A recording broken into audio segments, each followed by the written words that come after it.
Bienaventurados los que trabajan por la paz, ¿verdad? Porque ellos serán llamados hijos de Dios. Y los que trabajan por la paz son todos ustedes, en la DIRAC, en los centros de mediación, los abogados que acuerdan, los defensores que también acuerdan y los jueces que conciliamos. Todos trabajamos por esa paz, así que bendito Dios que somos bienaventurados. Y tenemos que hacer ese trabajo pues de la mejor manera posible. En la conciliación de familia está contemplada en dos ámbitos de competencia: la competencia administrativa y la competencia judicial, contenida en el artículo 433, literal A, para la competencia administrativa y literal B para la competencia judicial.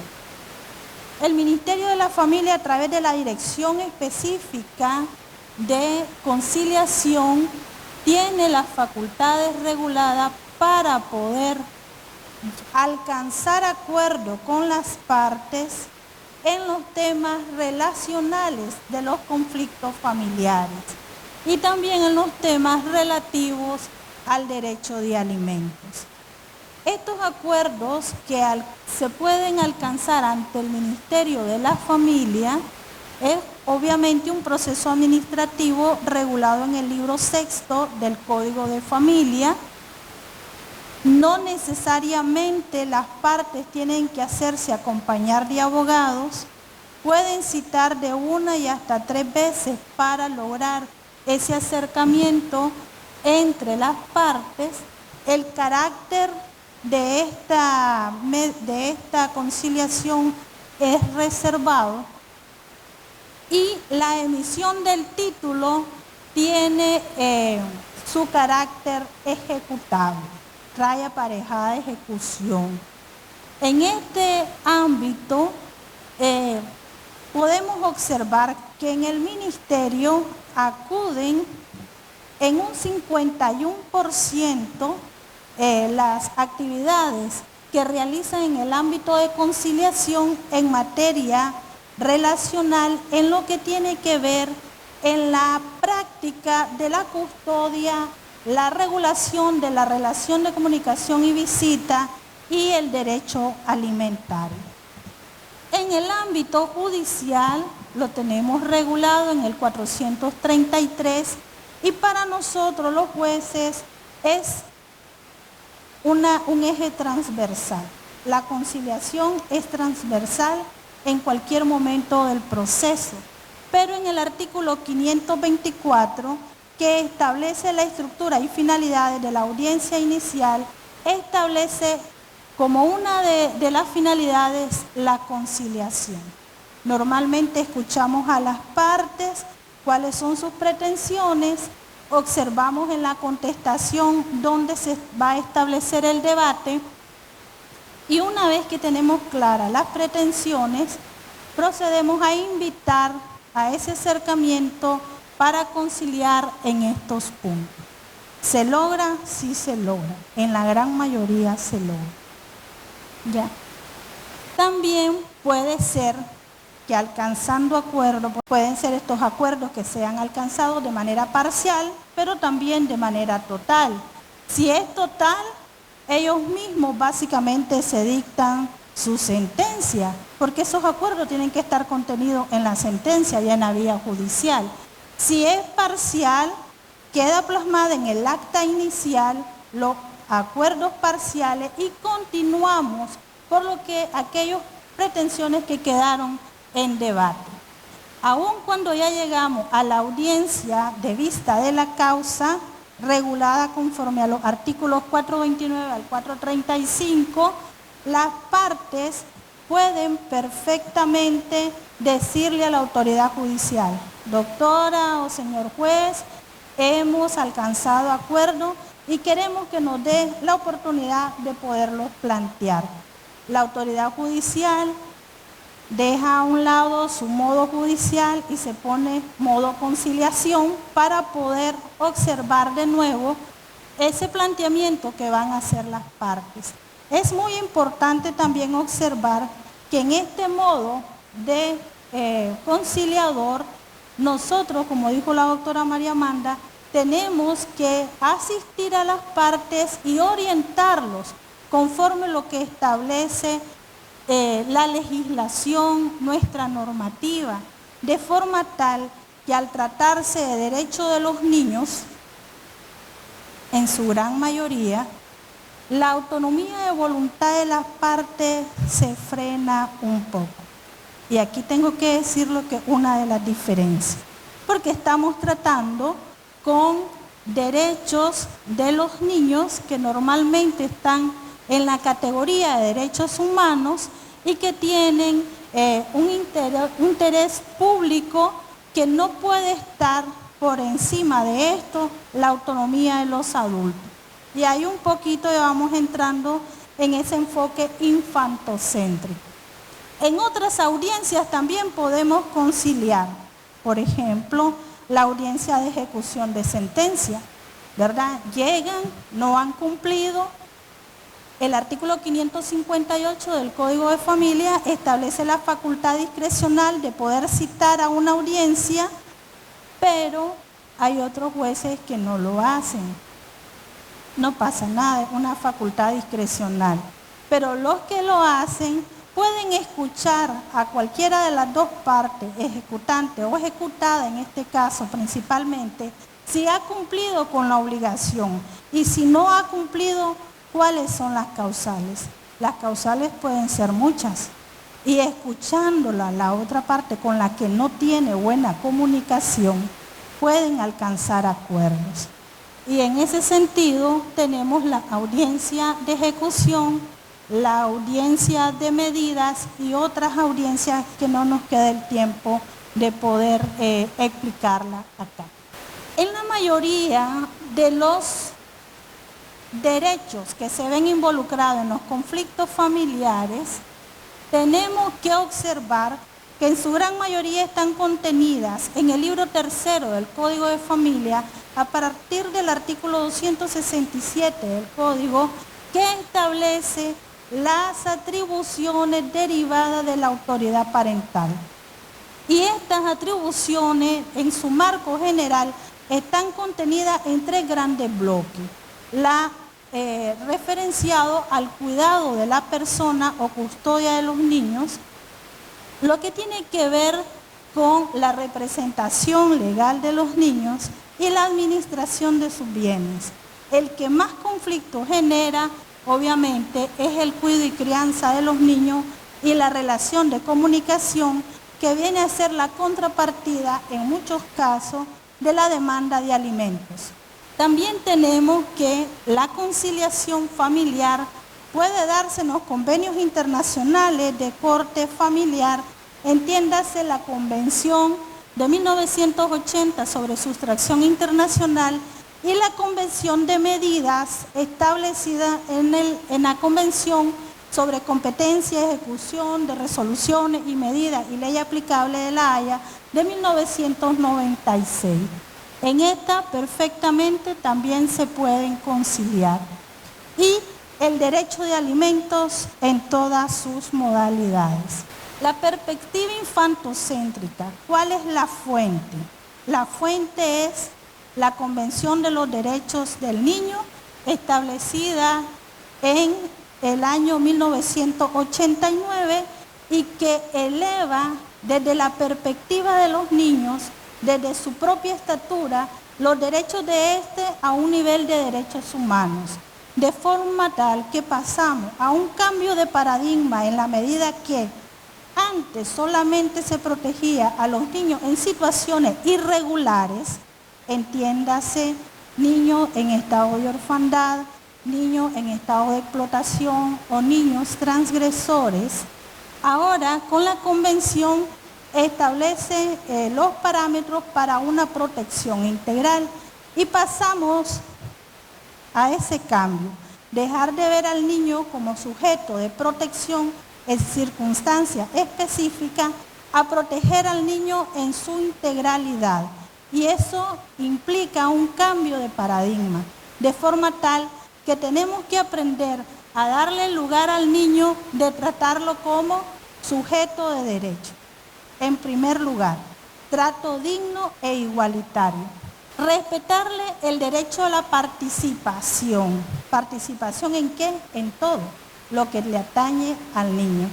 Y participación se logra a través de el poderle materializar al niño, el ser escuchado por la autoridad, pero también por la familia, la sociedad y el Estado. Ya lo hemos visto en las ponencias anteriores.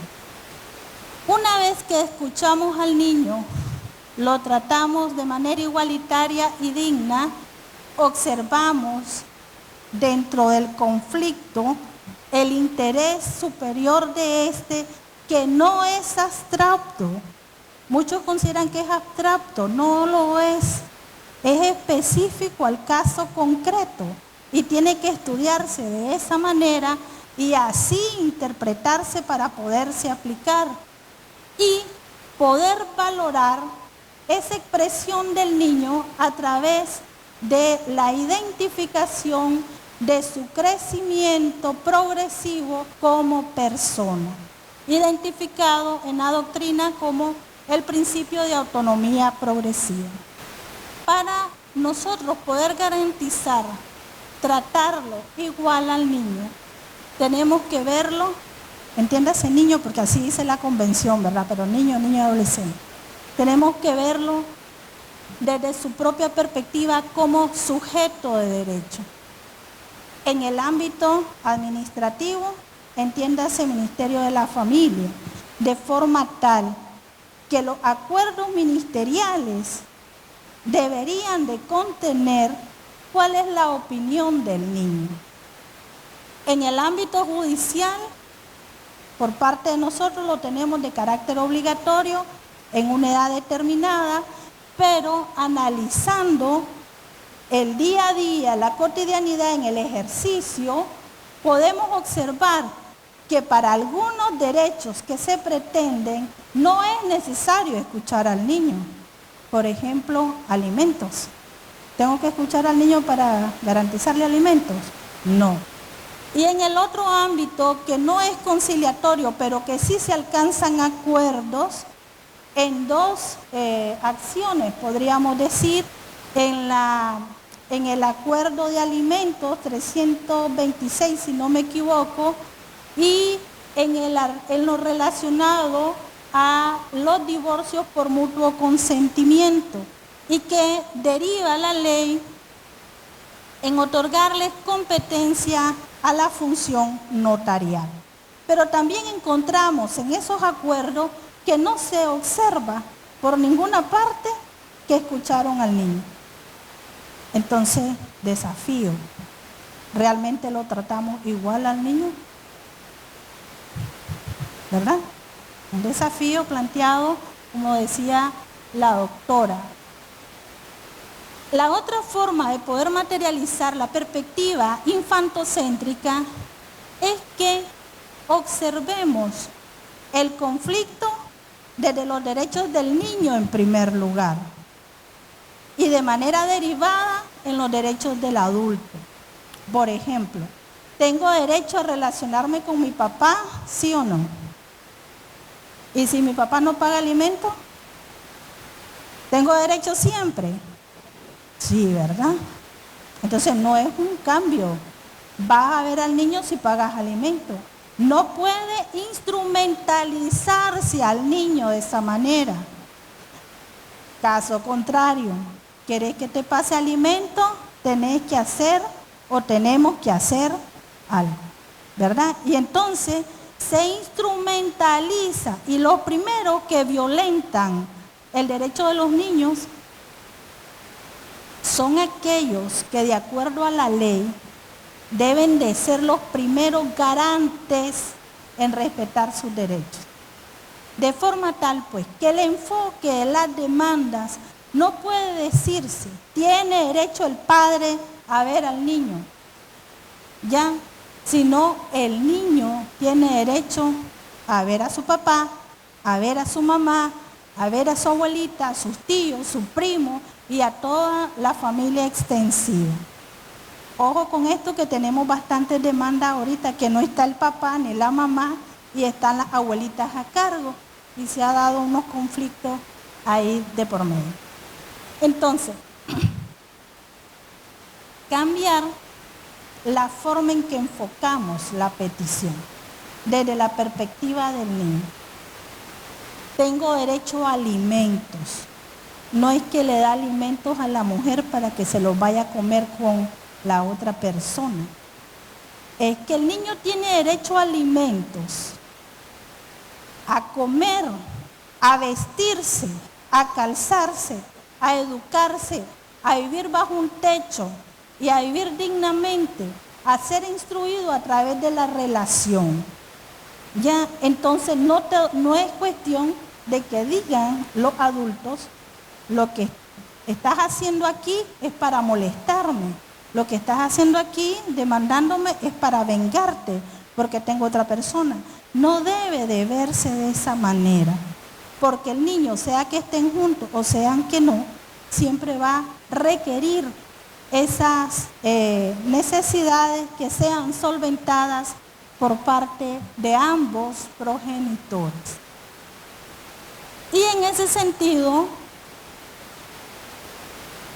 los progenitores, a través de las atribuciones de la autoridad parental, y hago la aclaración que en el avance doctrinario antes se le llamaba derechos y obligaciones de los padres, ¿verdad?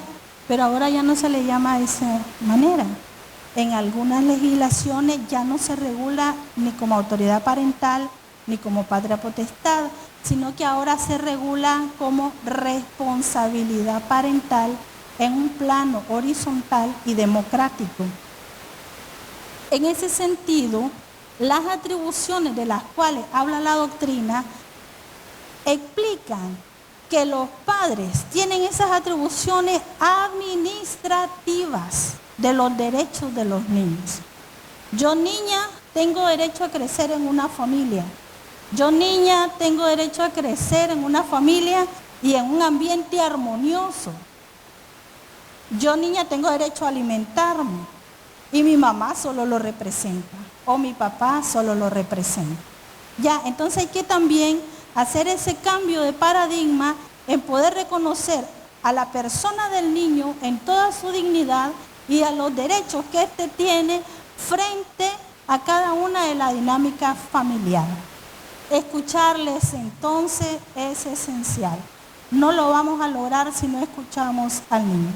En la web anterior, ¿verdad? En la web, UNICEF tiene ahí un informe y ya se está hablando en algunos países de los efectos, que nadie duda, de la conciliación. Y esos efectos tienen que ver con, primero, obvio, la armonía, la paz en la familia y el buen trato. Todos esos son efectos de la mediación. Y se logra en la medida que podemos educarnos para una crianza positiva. Podemos educarnos para poder conversar. Y si el enfoque lo hacemos desde el niño, las emociones de los adultos empiezan un poquito a nivelarse y a bajarse. Porque nosotros trabajamos con muchas emociones. Y el derecho de familia es muy dinámico y es muy flexible. Y eso a veces cuesta si no lo enfocamos realmente como se debe. De acuerdo al artículo 19 del Pacto de San José, los obligados a garantizar esa dignidad y esa participación de los niños son y están contenidas en 3 componentes. En primer lugar, y como base, la familia. Preguntémonos, ¿le preguntamos a nuestros hijos los que vamos a decidir si nos vamos a cambiar de casa, por ejemplo? Si van de viaje, dice ahí el doctor, ¿verdad? si vamos a vender el carro para comprar otro mejor y a él lo bajamos del colegio, lo vamos a subir. Es decir, sea que vayamos, se supone que vamos a ir progresando, pero sea lo que sea, la decisión que se tome, pregunto, nos reunimos en la mesa, que yo diría que es la Asamblea General o Nacional de la Familia. Nos reunimos en la mesa para poderle decir a nuestros hijos que vamos a tomar esta decisión y preguntarles qué opinan de esto. Sí, lo hacemos. Bueno, ahí miremos un examen para todos. La sociedad, la comunidad, la iglesia, la escuela, la convivencia entre los niños, realmente se toma en consideración. Se le puede decir a los niños, por ejemplo, en la comunidad, presentarnos un proyecto de cómo podemos cuidar el medio ambiente. ¿Lo hemos hecho? Okay. Y el Estado, pues, a través de las instituciones que estamos aquí, las instituciones, la normativa, las políticas, los programas de protección y asistencia, que existen muchos en el Ministerio de la Familia. La expresión del niño requiere ser escuchada de manera respetuosa, activa y empática.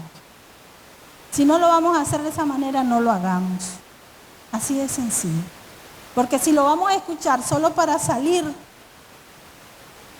del requisito y decir, si ya te escuché, pero no fue valorado, más bien se va a sentir mal.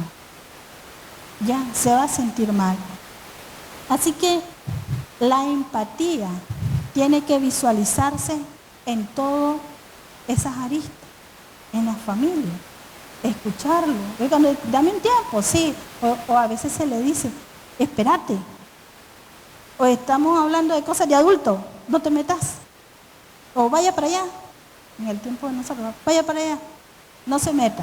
Ya, entonces, ya ahora yo sé que hemos ido cambiando, pero todavía nos hace falta poder progresar al respecto.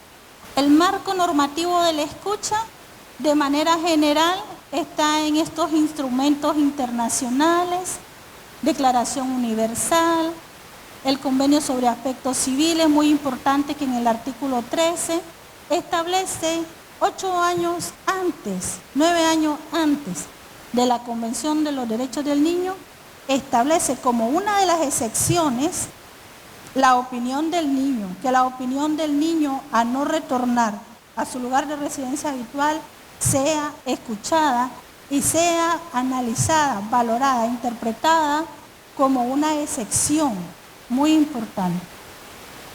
El artículo 12 de la Convención de los Derechos del Niño, la observación número 12 del Comité de los Derechos del Niño, que te desglosa todo y cómo debe de llevarse a efecto esa escucha activa del niño ante las autoridades. El marco normativo interno está establecido en el artículo 34 porque estamos hablando de procesos. Oíamos anteriormente procesos administrativos y procesos judiciales. Entonces está en el artículo 34, artículo 71 de la Constitución, que establece y acoge en todo su sentido el contenido de la Convención de los Derechos del Niño, el artículo 17 del Código de la Niñez y la Adolescencia, el 448 del Código de Familia, que establece la obligación a partir de los 7 años. Y ahí yo quise mencionar como un empoderamiento de los niños que el legislador en familia lo establece, es el poderle permitir al niño, en cuanto a la autorización para la emancipación, poder solicitar esta emancipación y la declaración en la vía de acuerdo con sus padres ante un notario y la declaración judicial de este niño ante la autoridad judicial una vez que tenga de 16 años a 18. Entonces tenemos la autorización de emancipación en la vía voluntaria entre padre e hijo ante un notario o bien la declaración de mayorización ante la autoridad judicial. Muy importante como el Código de Familia reconoce este derecho a expresar su opinión de manera empoderada y directa de parte de los adolescentes. El interés superior del niño es un eje transversal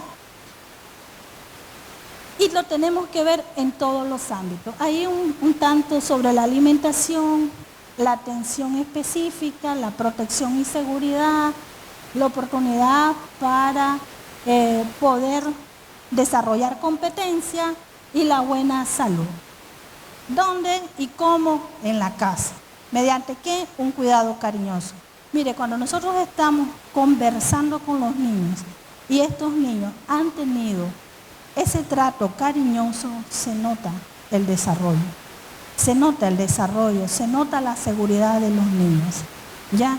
Cuando no es así, encontramos niños temerosos, niños manipulados por los adultos, o bien niños confundidos o bien afectados emocionalmente. Pero cuando un niño está empoderado y ha crecido en un hogar con amor, es un niño que se observa seguro en su conversación con la autoridad judicial. El derecho a ser oído, y yo me ubico en esta ponencia acá porque creo que es aquí donde podemos centrar el núcleo de ese cambio de paradigma. Si no lo centramos en saber que tenemos que escuchar a los niños y tratarlos en un plano de igualdad, no lo vamos a lograr. Desde mi experiencia, creo que ahí está bien. La participación o derecho a ser oído es uno de los pilares fundamentales donde se asienta esta nueva concepción y requiere trabajar pautas interpretativas. Ya les decía anteriormente, no basta solo escucharlo. ¿Cómo lo vamos a valorar? ¿Realmente estamos sensibilizados para valorarlo? ¿Realmente estamos especializados para valorarlos? ¿Ya? Entonces es un reto también establecer esas pautas interpretativas desde lo que el niño nos puede expresar. Esto es uno de los resultados de una investigación chilena para el Poder Judicial de Chile que hace una muy buena investigación sobre cómo aplicar materialmente en los procesos de familia el interés superior del niño.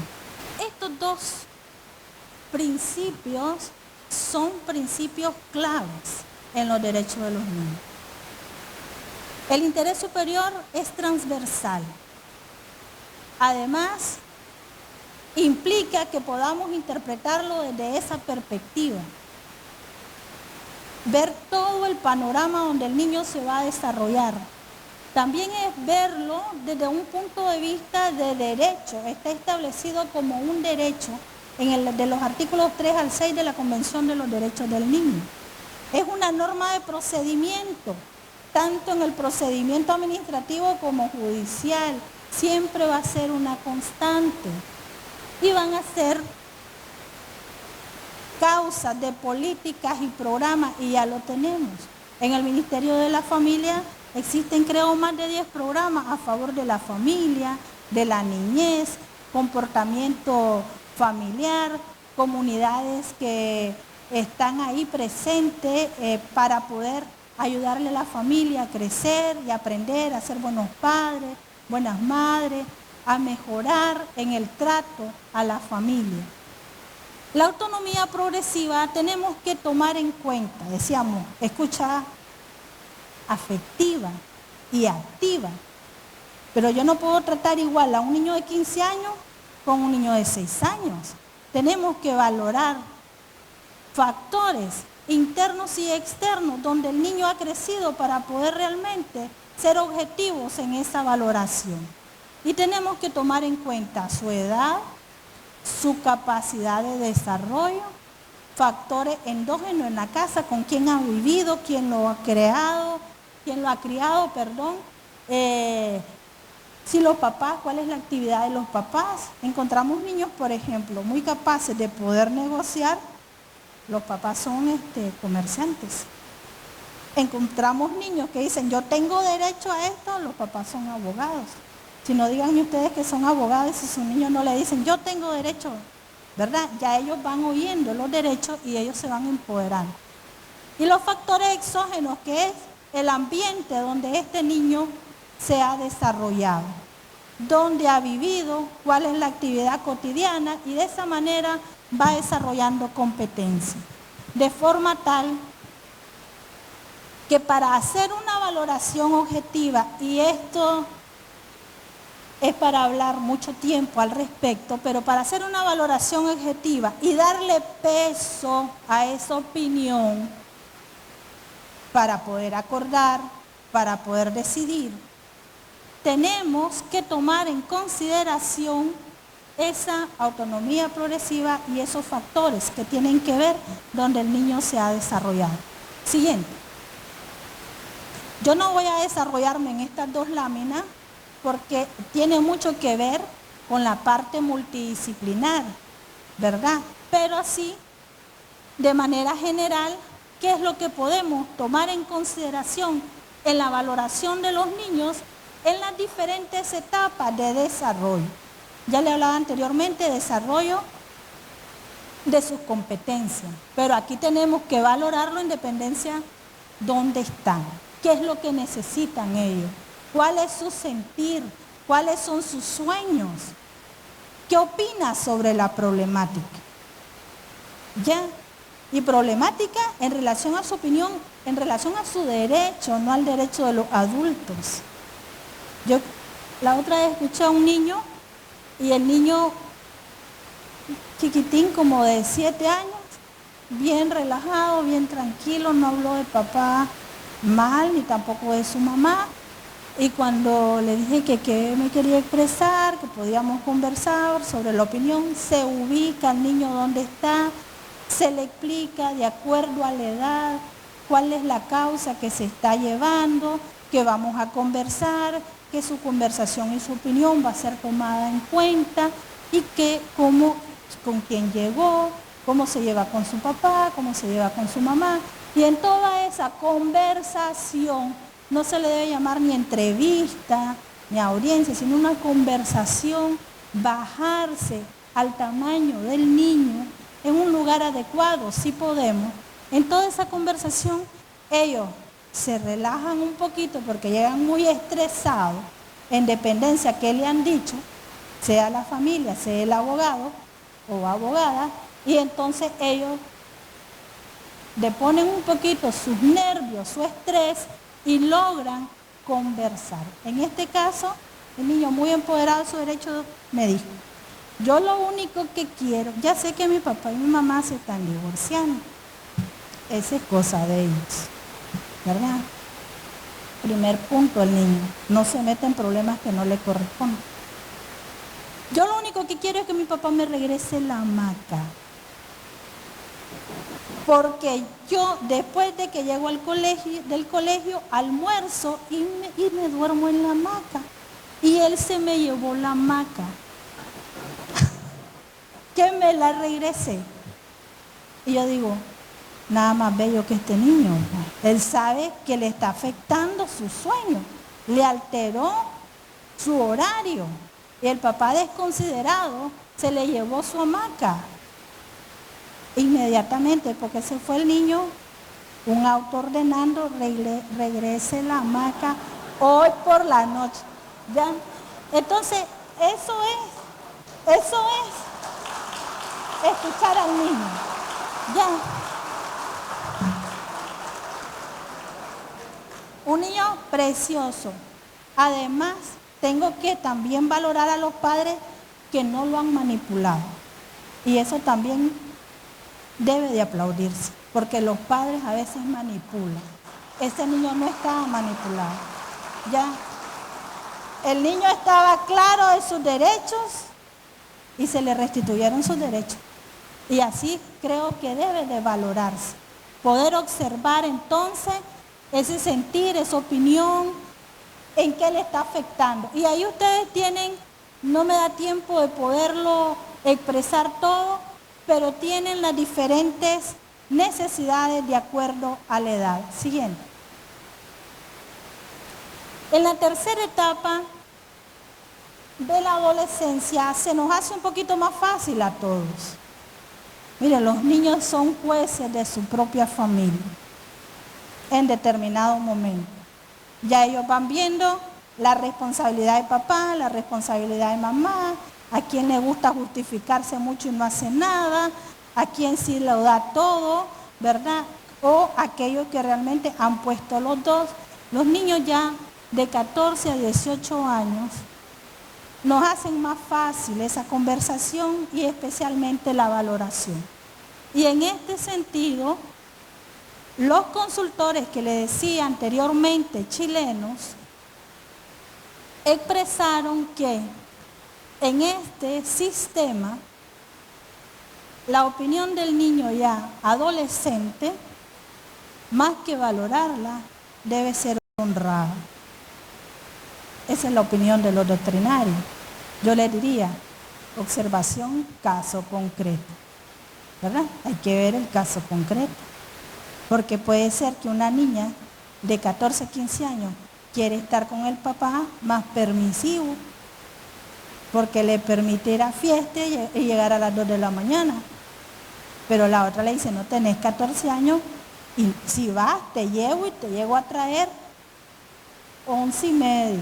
Y claro que le va a doler el alma, pero así es. ¿Ya? Así es. Entonces, hay que valorar el caso concreto. Pero sí es cierto que se nos hace más fácil ese peso, esa valoración, porque ellos ya son prácticamente intérpretes de su propio interés. Siguiente. Bueno, aquí el artículo 448 del Código de Familia menciona la obligación que tenemos de escucharnos. Todos los procesos deberán ser escuchados. Ya les digo yo, me reservé el derecho de alimentos no lo escucho, porque no es necesario. Pero en otros derechos, por ejemplo, donde está en disputa el cuidado y crianza, o bien se ha puesto de moda de manera muy mal aplicada e interpretada la suspensión de los derechos del niño por este auge migratorio, en eso también hay que escucharlos, a toda la familia hay que escucharlos, ¿verdad? Entonces, acá lo dejo ahí. La Convención de los Derechos del Niño no establece edad y la tenemos acogida completamente en el artículo 71. La observación también relativa a expresar su opinión tampoco establece edad. Entonces, estamos jugando con ese marco en el derecho de familia en una interpretación sistemática establecida en el artículo 7, de forma tal que miremos también en la casuística. Siguiente. La expresión del niño puede darse de manera directa o bien a través de sus representantes. ¿Quiénes los representan? Inicialmente son los padres. Es una atribución de ley natural. También puede ser representado por sus representantes legales. Y aquí, discúlpenme que ya me metí al proceso, pero es que también podemos alcanzar conciliación en el proceso de familia mediante la representación del niño. ¿Cuándo? Cuando el juez observa que hay choque de intereses entre los derechos del niño y los derechos de los adultos. Y cuando es así, por ejemplo, un ejemplo, y pasa. Están peleándose la custodia, pero es que la casa está en las colinas. Y hay pleito fuerte de la custodia. ¿Ya? Entonces, en realidad me suena muy difícil que los abogados de los adultos me vayan a defender el derecho del niño. Entonces yo giro oficio a la dirección de defensoría y pido que me le nombren un abogado o abogada al niño. Y el niño entonces es escuchado también a través de su representante. En otros países también nos representan los trabajadores sociales que son asignados casi siempre en materia penal para darle seguimiento a la medida que se toma. Siguiente. La entrevista con el niño, ya les decía anteriormente, en algunas legislaciones se le llama entrevista, en otras se le llama audiencia, pero la sugerencia del Comité de los Derechos del Niño es que se le llame conversación. Y si lo podemos hacer en un plano de igualdad, en un ambiente adecuado, que no sea con la toga, ni en una sala de audiencia, sino en una sala con un ambiente más armonioso, para los niños es mejor. Y esa es una sugerencia que la hace constantemente el Comité de los Derechos del Niño. En ese sentido, se nos orienta bajarnos a la estatura del niño. Pónganse ustedes, como adultos, en el lugar del niño a la edad de 7 años, de 12 años, de 6 años, que están peleando custodia y que tienen un conflicto de lealtad tal que les genera un síndrome de ansiedad que les puede provocar enfermedades o síntomas en su salud. Hemos tenido niños que se han afectado en sus órganos internos, se le han paralizado riñones, padecen de tics nerviosos, han botado el pelito por ese estrés.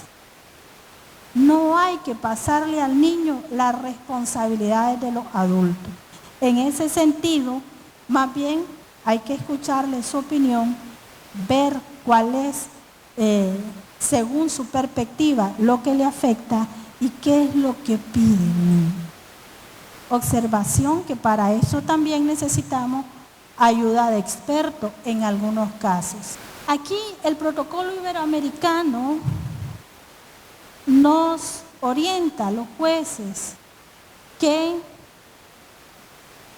el Comité de los Derechos del Niño ha señalado que la escucha del niño no debe verse como un fin, sino más bien como un medio para que el Estado adopte medidas a favor de estos, cada vez más orientada a la práctica de sus derechos.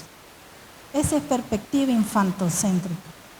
Ya no es derecho de los adultos, es de los niños.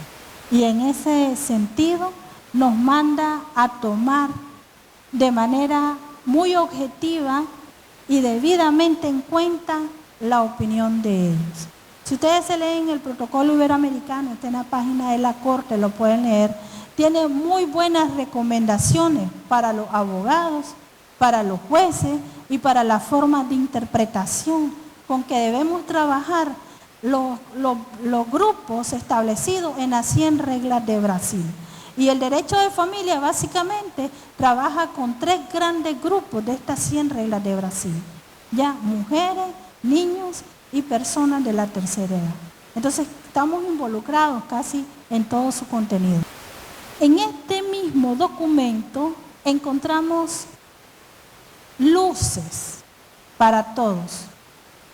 ¿Qué tenemos que tomar en cuenta para poder o aceptar un acuerdo? Porque no basta aceptar un acuerdo solo por estadísticas, no basta.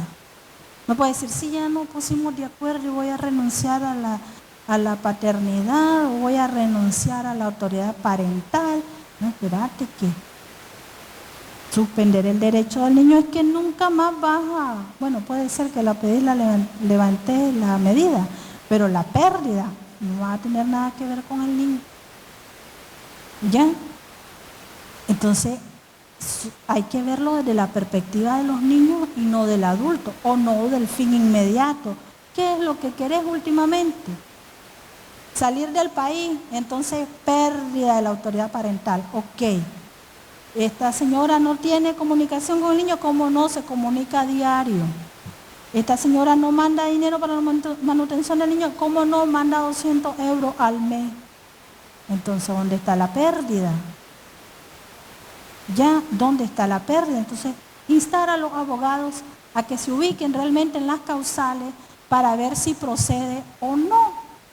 Entonces, para ver si vamos a aceptar unos acuerdos, haciendo el examen de la garantía de los derechos humanos de los niños, observar la indivisibilidad y la interdependencia, porque todo se relaciona. La familia es un sistema. Y si no, observen ustedes en los exámenes periciales. Sistema familia, subsistema hombre-mujer, subsistema padre-hijos. ¿Ok?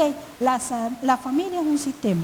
Y en la doctrina se habla de la mediación, el método del sistema sistemático de la familia, porque se debe tomar en cuenta todo, y ahí cabe la interdependencia y observar que indivisiblemente todo lo que se vaya a plasmar en un acuerdo o en una sentencia va a tomar interés o a relacionarse con otros derechos interrelacionados. La protección reforzada y la prioridad con que debe trabajar el Estado también son principios que deben de tomarse en consideración. Brindar esa asistencia y esa representación y ubicarse en la naturaleza del derecho que estamos tratando, que es de orden público, ¿verdad? Es también necesario, de forma tal que, insisto, la autonomía de voluntad de las partes se desplaza por el interés superior del niño en las conciliaciones familiares. Hay que evitar la revictimización. En esto de la escucha de los niños, no hay que abusar. No es que lo va a llevar a una psicóloga privada y después va la psicóloga de la policía, o después va la policía remite al instituto, después va al ministerio, a los juzgados al CTA, de nuevo psicóloga privada, y entonces lo que le ha pasado al niño ya lo va diciendo 7 veces, 6 veces, y cada vez que lo dice se revictimiza. Hay que evitar esa revictimización. Y para ello se requiere coordinación. No pasa nada si llamamos y les preguntamos por medio de un oficio o lo solicitan ustedes si la expresión del niño establecida ante la psicóloga del Instituto de Medicina Legal me sirve para el caso que estamos viendo. ¿Ya? Entonces hay que coordinarse, un desafío al respecto. Todo esto en derecho de familia, a partir de la especialización que se requiere, no basta solamente una interpretación jurídica, sino que se requiere de la interdisciplina y requerimos un Ministerio de la Familia, interinstitucional, coordinación, requerimos del Instituto de Medicina Legal, igual coordinación. También se necesita la opinión de expertos o peritos, psicólogos, trabajadores sociales, que vienen a darnos luces sobre una interpretación de la escucha de los niños de manera más adecuada. Ellos son los expertos. Ellos son los expertos. Habrán sus excepciones que hay abogados, psicólogos, pero no todos lo somos. Y en ese sentido requerimos de la opinión de expertos. A tal punto, y es tan necesario, que cuando pasamos en la audiencia inicial ordenamos el estudio del Consejo Técnico Asesor, y ya cuando vamos a la audiencia de vista, rolen el expediente, los informes periciales, las partes si los leen, y los abogados tienen que instar que los lean, si los leen, se sensibilizan. Y muchas veces después que lo leen, ellos expresan, voy a respetar la voluntad de mi hijo.